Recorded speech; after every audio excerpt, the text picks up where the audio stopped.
So welcome, and I'm assuming you're actually there, well, I don't see you, but I do feel you, so we'll take it from that. Tonight, we're looking to prepare ourselves for the new year. And in order for us to prepare ourselves for the new year, we go into the new year with a little bit of thought, a little bit of preparation, and the ability to reflect. It's perfect. It's Tuesday night, which means that we have a number of days yet still to Rosh Hashanah, which means that we can keep ourselves fresh, and we'll have the opportunity to take all the material that we hear here tonight and personalize it and hopefully inspire ourselves, so inspire those around us. And that's what this is all about. I'm going to jump right in, and I'm not going to start with any cliches and no fancy poetry, because tonight is designed to be very functional, meaning to say that we're going into a holiday that on a usual year, we would have more interaction with the shul. Of course, I just want to make sure that you see a wonderful shul, the Torahs, etc. We'd have more guidance, there would be more formality, there would be more structure.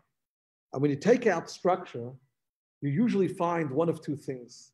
First thing you'll find is either you feel clueless, or hopefully, and often we find that we know so much more than we thought we knew.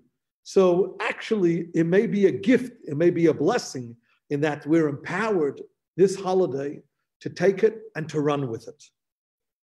So what are we talking about over here? We're talking about Rosh Hashanah 5781, ushering in the new year. It's, I want to tell you, it's like we're building on all the Rosh Hashanahs before us. And this year, we're going to try and make it even more special than in the past.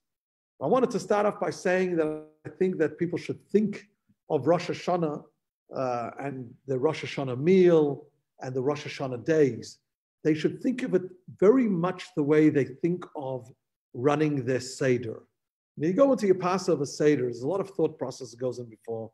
There's props, there's ideas, there's enthusiasm. It's exactly the way we should be approaching our Rosh Hashanah. But again, in past years, perhaps some of it was served up to us. And this year, we actually have to command it, which is probably an important starting point. Commanding. You're not following, you're actually leading. If you're on this Zoom, then highly likely that you're going to be taking a leading role in Rosh Hashanah, be it the eve of Rosh Hashanah, be it the day of Rosh Hashanah. And for that, you should feel comfortable. And not only comfortable, feel very empowered to take it and to run. Tonight, we're going to split it a little bit into two, even though it's supposed to be bite-sized, so it's a half-hour session. We're going to split it into two. And what I want to talk a little bit about is the practical, and I want to talk a little bit about the philosophical, theological, spiritual, metaphysical aspect of Rosh Hashanah itself. So let's start with this idea. And again, we are splitting up different parts of Rosh Hashanah itself. Rosh Hashanah begins on Friday night, so that evening meal is very, very important, very, very special time to set the stage and to create the energy for the next 2 days. We have Saturday. So Saturday, again, is full on Yom Tov. And I've suggested that people should increase, maybe make a meal, an afternoon meal, a lunch, whether you're able to make it to shul. I think there are very few options this year, but if you're able to make it to shul, then that's great. And if not, that's also fine, because spending some time together, maybe making a Yom Tov meal and getting the family around and making sure that some of these themes that we'll talk tonight are discussed and covered is really, it's really important, and it's also very powerful. Of course, because it's a Sabbath, we don't blow the shofar on the first day of Rosh Hashanah, We do on the second day of Rosh Hashanah. So on Sunday, we're already blowing the shofar, which is, something which is so synonymous with the festival of Rosh Hashanah. Okay, so that's sort of like the lay of the land, and that's a little bit what will take place over the 2 days of Rosh Hashanah. But let me start just with this concept. So the Talmud said as follows. If you're talking about from the blessings, and don't forget, we do approach Rosh Hashanah and we do pray for physical blessings. So we're out there, we want to think about our lives, we want to think about the things that we have. By the way, that means that we'll have appreciation too, but we want to think about the things that we're perhaps lacking. Don't want to get too general. We want to get very specific. We want to get specific for our families. We want to get specific for ourselves. We want to foster this understanding that this is a 48-hour period of time, which is the most powerful period of time that will usher in a whole new year. The Talmud says it as follows. All of the earnings of a person is determined in the days between Rosh Hashanah and Yom Kippur. Now, we say it in other ways when we're doing our prayers. What do? We say, Zachreinu l'chaim, remember us for life, King Gudazai's life, for your sake, O living God. Over there we put in the concept of life. We also have to think about a little bit, what is life? Is it merely the physical heartbeat? Or is life something which we call quality of life? And again, quality of life isn't the physical, like do you have a nice car and how great is your abode? Quality of life is how deep is your life? How satisfying is your life? And how many dimensions are your life? Okay, so that's about life, but it goes more than that. It goes to all the physical blessings that are going to be allotted to us throughout the year, are fixed from the beginning of Rosh Hashanah to the end of Yom Kippur. And that's why we say, Uchetov, and inscribe us for a good year. We say that until we get to Yom Kippur. At that point, we say, Vachatom, and you shall seal us for all those wonderful blessings that we have. Now, just as a tidbit on the side, this is the practical, okay?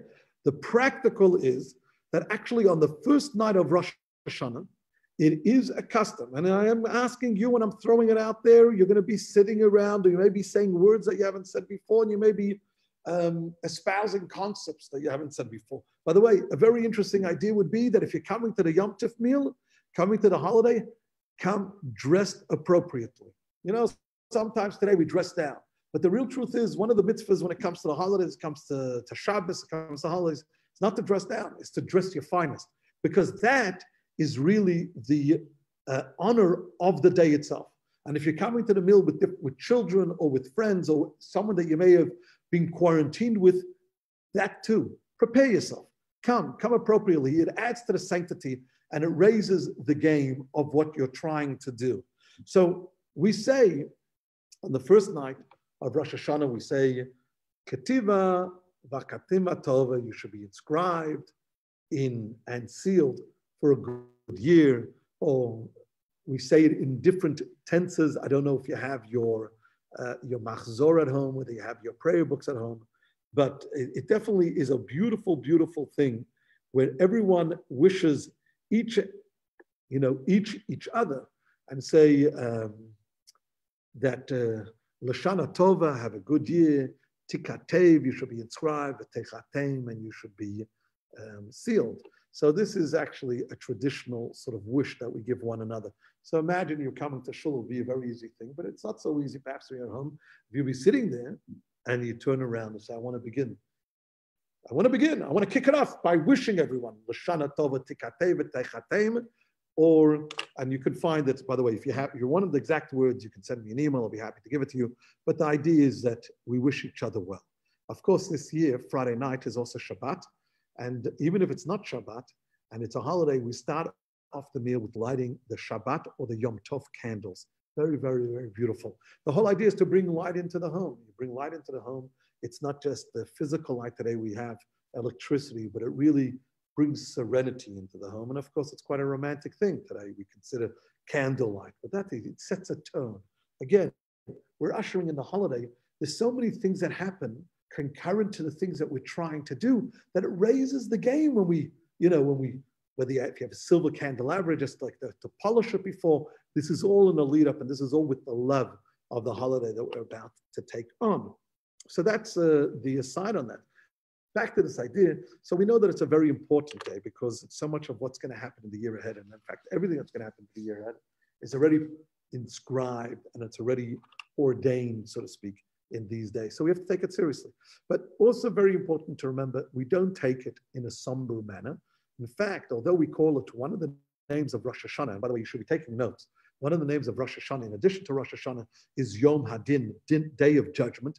And traditionally, you think of judgment as in trembling and tremors in front of this very, very powerful monarch, so to speak.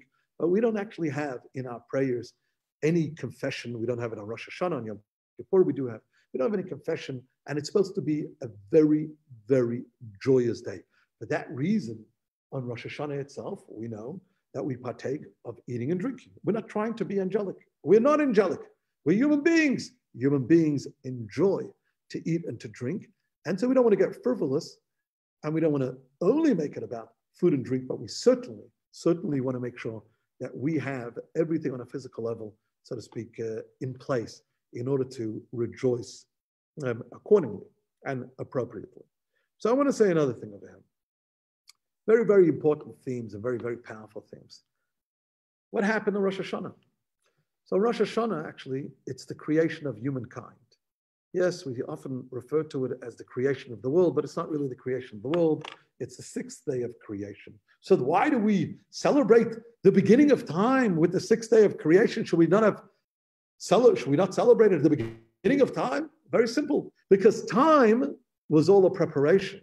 Creation was actually there, pre-prepared, and with the purpose, right? So this is with the purpose of the creation of humankind, because this world was created in such a manner that when a human being, Adam, and then subsequently Eve, would come into this world, everything would be there for them in order that they could utilize everything around them, even if it was in the raw. Don't forget, in life, nothing served up to us on a silver platter.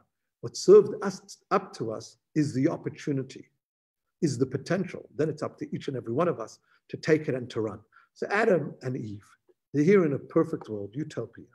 And it's all there. It's all ready for the great feast. But what's fascinating about the fact that we celebrate Rosh Hashanah on the day of humankind's creation is that essentially it teaches us what probably could be the most important lesson to each and every one of us. It's not a lesson, but it's just a fundamental. Life matters. Life matters. Yeah, life matters. What does it mean life matters? It means everything is deliberate. That means the fact that we're here is deliberate. The fact that we're in this universe now at this time is more than deliberate. It's divine providence with a special mission for each and every one of us. So Rosh Hashanah is a time for us to think, you say at the beginning of the year, you're going to have a positive resolution, all very nice.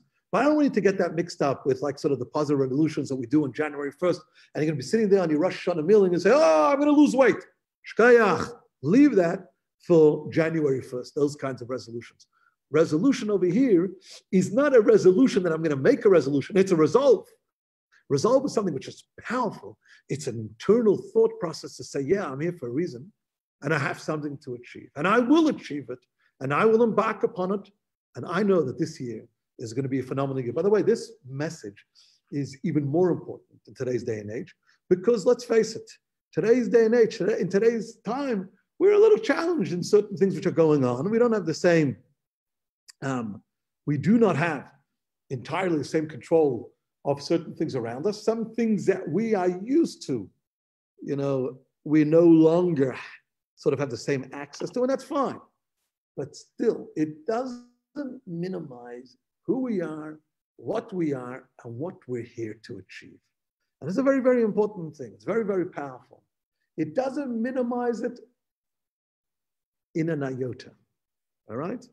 And it's true, we have to sort of recalibrate ourselves, especially when we're told that, there's certain restrictions, but we have to recalibrate. But certainly we have the ability not only to recalibrate, but to achieve and to achieve even more so in a very, very different way.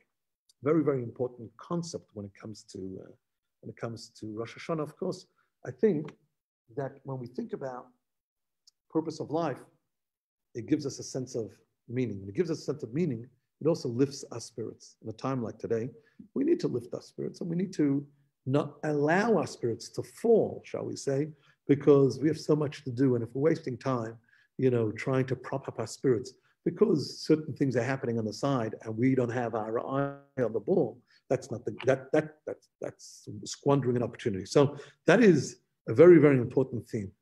Kavanah. Everything is deliberate. Divine providence. We're here, the beginning of the year, creation of humankind. The world is here to serve us, not to serve us in a self-serving way, but in a way that we can utilize. We can achieve unbelievable things. Okay, and in fact, what do? At the meal? Well, we started off with the Kiddush. Never knock out the Kiddush. Kiddush is the best primer for the actual energy of the evening. You could do it in English. You could do it in Hebrew. You could do it in English if you want. But it's very, very powerful words. And you can look into the Machzor. I won't use any of my time on that because I want to use it wisely. But what we do at the first night's meal is we have a custom. And by the way, we have a custom from that time till the end of Sukkot. When it comes to dipping a challah, if you're eating challah, right, because you make the hamotzi, we dip it in honey. Okay, so here's a theme, honey, right? Now the first night of Rosh Hashanah, we take even an apple and we dip the apple into honey. What's going on over here? It's all about sweetness. You realize it's all about sweetness. It's about taking that apple and we dip it into honey. We'll talk about honey in a second. But we do also say we say a prayer. We say, Yehi Ratzon, may it be the will, Shetachadish Aleinu. We're saying to God that you should renew for us Shana Tova Metuka, a good year, or Metuka, and a sweet year. It's, again, setting the stage. We're saying it in a very, very succinct manner. We're saying to God, please, renew for us. Actually, it's quite an interesting, we can get theological about the wording of renew for us, but we won't do. At the very least, we understand we're praying that it should be a good year and a sweet year. I mentioned it by the concert, so if anyone was there, you will have heard it, but the idea that we sort of double it up, a good year and a sweet year, because not always is good sweet, right? We know, 12 minutes in or 15 minutes into quite a regimen of exercise, it could be good and great for your heart, but it's not very sweet. And just take it from there and you can apply it to all of your own personal examples. But so often it's not so. We say, look, we're asking that Hashem should not only make it good, in other words, on a deeper theological level, but sweet. And it's a very, very important nuance. Okay, what else do we do at the meal? Or what else do we do on Rosh Hashanah? Well, I'll tell you, actually, it's probably the one time in the year, there's times in the year that we eat different things. We have latkes, and we have matzah, and we have different things that we eat, hamantash, and all good stuff. It's not a ritual, but chopped liver makes it into the list, of course. Some people, not me, love gahakta hating, you know what I'm saying? They like chopped herring. That would ruin my Yom Tov. But whatever the case is, in the code of Jewish law, it tells us that there are different foods that we eat. Because it's not just that it's symbolic. In fact, it's not symbolic. When I say something symbolic, it sort of makes it too removed. It's almost like, here's our props. But it's actually a theme. It's actually a message. It's actually a conditioning for us. How can we feel? And how can we be honest and sincere in the way we feel if we're not really getting ourselves into it? And that's why Rosh Hashanah is quite fascinating. It's one of the most, it is the most sincere day in the year. And yet we have these things that we do specifically. And as I say, you may want to look at it as a Seder, because it does put it the same way as Seder gives us an order, helps us work through and hit all the critical mass. So too does these things that we do on Rosh Hashanah. So for example, some people have a custom to eat carrots. Tzimas. You ever had tzimas? Carrots in Yiddish is meron. Meron means more. And we're asking that God should give more. And therefore, we symbolize it. It is symbolized by a carrot. So that's one of the things we do. Some people have the custom not to eat bitter things. I know when I was growing up, the only way I could eat gefilte fish was with the horseradish. And horseradish was in short supply when it came to Rosh Hashanah. My mother was adamant there would be no horseradish on Rosh Hashanah, and she hid it for quite a while. My father says that later on in life, that custom came to a bitter end. Anyhow, but the point anyhow is that some people have that custom. What's the custom? The custom is because we're looking for sweetness, and therefore we'll cut out certain foods. Pomegranates. Do you know pomegranates is a big thing on Rosh Hashanah? Why? Because pomegranates is full of seeds. Talmud says that even Poshei Yisrael, even the sinners amongst us, are full of mitzvahs like a pomegranate. It's a very, very powerful concept. So what does it mean? So therefore, what? What are we doing over here? The point is that when you come and you approach Rosh Hashanah, you have to realize you don't come like a vagabond. You don't come as someone who's deficient. You don't come and saying, oh, yeah, it's such a bad year, such a terrible person. That's not what Rosh Hashanah is all about. Because you have the pomegranate. And so we all do a tremendous amount of good. Just like the seeds within the pomegranate. And of course, we also have, pomegranate style, but we also have plenty of sins. Okay. But it's not we're trying to accentuate the sins. We're trying to accentuate that human beings have failings, frailties, challenges, and we recognize and God recognizes that. But this is about focusing. And you know what it is? It's also positive. It's also reinforcing a positive perspective. Because, when you model a certain way, because when you think of yourself as a certain way, that's who you become. So if you think of yourself as a good person, someone that's, can't fool yourself. You have to have good friends that sometimes pull you back into reality. We are all full of mitzvahs, like a rimon, like a pomegranate. So that's one of the other customs. Whether there's a custom to have, and I don't know, wasn't my favorite custom, but you could take it, whichever way you want. They have a custom to put the head of a fish. Now today we don't really have the fish stalls that we used to have, but you can take it from one of these smoked fish, perhaps, something they put it down. What is the idea? Well, the idea is that we should always be to yellow rosh, which should be like the head, for lula zanav, and not like the tail. I mean, you think about it. You can apply this, but we want the blessing of being there as a leader. What does it mean to lead? To lead means to have the strength, to have the fortitude, to have the clarity, to have the inspiration, to have the inner strength, to have the peace of mind. That's what it takes to lead. It takes tremendous. To be a follower, but the problem with being a follower is if you're a follower, you may be following the wrong thing. And we all know that. People follow. But like sheep, what are they looking at? The sheep in front of them. What's the sheep in front of them looking at? The sheep in front of them. So where are we going? To Yela Rosh. We want individually and as a people. We want to be La Rosh. We want to be out there. We want to be up there. We want to be in the front, not in the front, as in we're better than anyone else, but that we have all of these other qualities that it takes to be La Rosh, to be right over there in the front. But Lola Zanav, and certainly not like the tail, which, by the way, often you see the tail just flaps around and goes in all sorts of manners. But there's another symbolism also, by the way, and that is that fish, when they sleep, keep their eyes open. They sleep with their eyes open.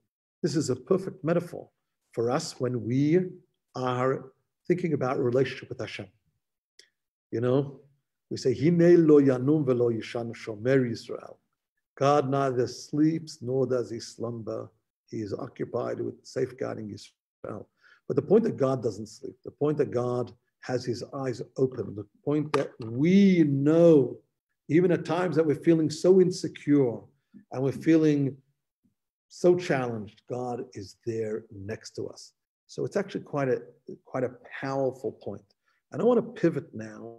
Those are practical tips and practical things that we do throughout the actual throughout the meal. But I want to pivot to the other side, which is a little bit more on the philosophical, metaphysical aspects. And that is that one of the themes of Rosh Hashanah is, oh, we blow the shofar, we know that. And this year, again, I mentioned it's going to be on Sunday. And if you don't feel comfortable to coming to shul, to any of the different services that we're offering, we're certainly by the Tashlach and Shofar, it's a half hour. On Sunday, we have two settings, and it's actually not a sitting because we're not sitting. So it's going to be a beautiful setting by the pond here at Chabad. And you could be as socially distanced as you possibly want. Of course, everyone's going to be masked. But the point anyhow I want to say is that one of the big themes is, and we do it in the Musaf services, we coronate Hashem. And that's actually done, one of the reasons that we blow the shofar. Blow the shofar is, it's like a coronation. It's as if we think of God as a king. Avinu Malkeinu, our father, our king, but we think of God as a king. Now, oftentimes this gets sort of lost because we don't have the monarch. We have, we're a democracy, so it works a little different. But you think for how many years? For the majority, for thousands, millennia, it's about monarchs, kings. But over here, it's actually quite an interesting idea, because often when we think about kings, we think about abuse of power. And when we think about God, we're not thinking about abuse of power, God forbid. In fact, the concept is that God can only be king if we coronate God as king. What does that mean? That means very simply, look, God can be a ruler if we wouldn't coronate him the ruler, but a king is a different mitziyut, it's a different reality than a tyrant or, a ruler. A king is appointed by the people. In fact, there's a saying, Ein melech belo am. There's no king without the people. Imagine I have 9 kids, Baruch Hashem. If I walked around thinking I'm king, am I king? No, I'm a father. Do my 9 children have to respect me? Yeah, if they're following the 10 Commandments, yes. But the point is, a rabbi. Is a rabbi a king? Not at all. I mean, this is a rabbi. You could depose the rabbi in a second, It's not even about the power. It's about a king.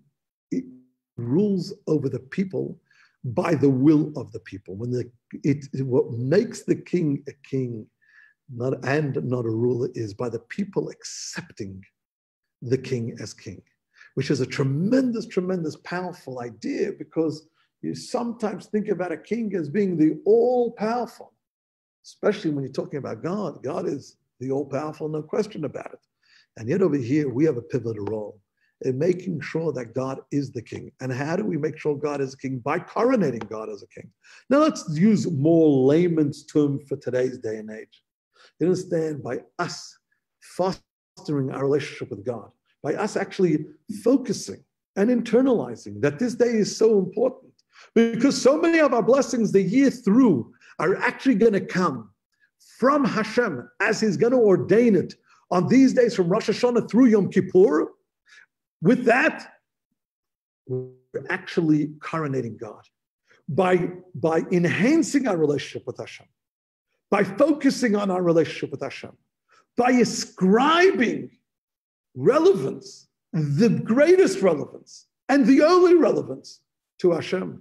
That is the coronation. And it's not that we're coerced. We're not coerced. Anyone standing with you, coercing you. And that beratzon, we're doing this willingly. And that's the ultimate when it comes to the coronation, so to speak, of Hashem. So really, if you think about it, it's very much about our enhancing our relationship with God. Not coming from the standpoint of what God needs to give us, but of us recognizing of what and where it comes from. So to whom are we praying? From whence does the help come? Etc., etc. It's a very, very powerful concept. And we sit by with the Rosh Hashanah meal. So this is a beautiful theme to be able to talk about. I'm going to do another couple of points.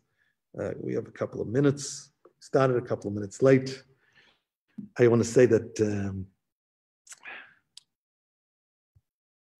this year on Shabbos, on Saturday, we do not blow the shofar because we don't blow the shofar on Shabbos. But it's a beautiful concept when it comes to blowing the shofar and the things that we don't do on Shabbos.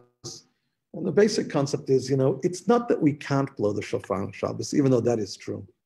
But another way to look at it, and perhaps an elevated way to look at it, is that we don't need to blow the shofar on Shabbat, because those magical things and those transcendent things that happen as a result of blowing the shofar, Shabbat already has it contained within the day itself. So if you think about it, and I mentioned this the other night by the concert, Friday night, it's literally exactly the same, it's the same sequence, so to speak, almost, as the creation of the world. You can imagine that we go into Rosh Hashanah, and on Friday night, that's exactly as Adam and Eve went into their first Friday night. It's like works parallel, and so we don't blow the shofar. We don't have to blow the shofar. To the other side of it, for a second, I just want to say that it is a custom that we don't eat nuts on Rosh Hashanah, because the numerical value of nuts is the same numerical value as sin. Again, that's one of the reasons. And in that manner, it's a little bit symbolic in that focus. We're trying to focus a certain way, and we're trying to present a certain way. And of course, sin is something that we're trying to stay away from in the greatest degree. But in Jewish law, in the Code of Jewish law, also says it's because digesting nuts is a little difficult, and it actually increases in saliva, etc. So it's difficult to pray. But that's, so that's where the custom itself comes from. And then I want to also say that I mentioned before that we don't eat sharp foods. And I also mentioned that we do a lot of dipping in honey. And what's fascinating about honey is, at least it's been said, that one of the reasons that we dip into honey, in addition to the fact that it's sweet, so it's symbolic for a sweet new year, but there's honey itself is produced by bees, honeybees. And bees have two sides to them. Number one, they can sting, and number two, they produce the honey. And so, life as it is not always so simple, and sometimes it feels like we're getting the sting of life. But the truth is that the Rosh Hashanah is all about taking the sting and turning it into honey. The other thing also is that they say that a bee, aeronautically, really should not be able to fly, just because its body is so much bigger than its wings. So if you would just take the dimensions and try to work out how is it possible that it flies, it would be an impossibility. Well, I think that's a great parallel to parts of our lives. Listen, when we come to Rosh Hashanah, the last thing we do is come and say that we're so worthy and God, you got to give us more just because we deserve it so much. We understand that our body looks a certain way, our wings perhaps look a certain way, and yet we're able to fly, and that itself is a gift that we're able to fly with the wings that we have. But it's also that we recognize that we can overcome the impossible. And I want to just finish with that message. And this Rosh Hashanah, where, we had to make some changes, and we're making some changes. But the reality is we can overcome the impossible. We will overcome the impossible. We are overcoming the impossible. And that's a very, very, very powerful idea. Each and every one of us can internalize and share with our families the same way the bee should not be able to fly, and it should be scientifically an impossibility. Yet at the same time, it is possible and does happen, and look how much sweetness comes from it. And so to each and every one of us, despite the odds, despite the challenges, we need to lift ourselves up, and lift ourselves up transcendently and joyously. That should be another theme that you have this holiday. Joy. Don't let any of the challenges ebb and erode the human spirits. We have the ability to transcend. We have the ability to overcome. We have the ability to be happy. We need to be happy, and we need our families to be happy. And our holidays specifically have to be happy, because those are times that we're given the injunction, we're given the mitzvah, an extra mitzvah to celebrate. How much more so this year, where it's Rosh Hashanah, where it's Shabbat, where it's a time that, maybe we can't do certain things. The one thing I can tell you for sure, we can be with our families and we can spend quality times with our families. And so this Rosh Hashanah, I wish you, there should be a ketiva v'chatima tova. You should be inscribed and you should be sealed tova for a good year. Not a good year that's defined by anyone, but a good year that's defined by you. Of course, it should be with good spirits. It should be in good health. It should be with a lot of nachas, and it should be with peace of mind. Thank you very much for joining us this evening. We will have a pre-Yom Tov Zoom, so we'll usher in Yom Tov on Friday afternoon. I believe it's 6 o'clock. It's in the booklet. I don't know, another reminder would go out, and we'll usher it in together, and that will also help set the tone, set the tempo of the evening itself. And again, thank you for joining us. And we look forward to a phenomenal year, 5781. Shana Tova.